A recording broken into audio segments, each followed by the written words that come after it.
schváleného programu členského zastupiteľstva bod číslo 4 interpelácie poslancov. Nech sa páči. Pán poslanec Petro. Vážený pán primátor, vážení páni poslanci, pani poslankyne, vážená verejnosť. Chcem povedať jednu vec, že pokiaľ mám vedomosť, tak sme sa dohodli, že priestory pre verejnosť budú vyčlenené v prednej časti tejto zasadacej sály. Ja by som požiadal, pán primátor, aby ste legitimovali kameramanov, pokiaľ nepatria k tým televíziám, ktoré súhlasia, ale sú to súkromné osoby, aby sa presunuli do časti určené pre verejnosť. Pán poslanec, poprosím o názor kontrolora. Nech sa páči. Ešte je to, čo by som mal ja, ale podľa mňa je každé zasadnutie verejné, takže tým pádom ich účasť.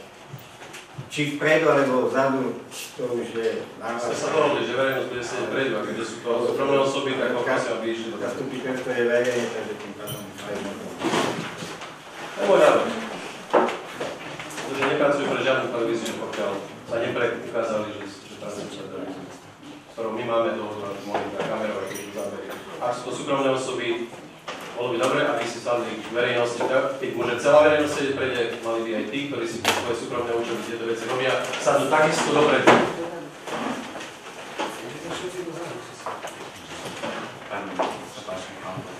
Pán poslanec Viačko. Otázka na pánu. Nahrávate to? Áno. Ďakujem.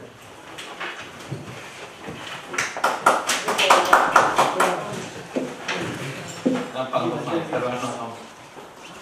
A to nevadí.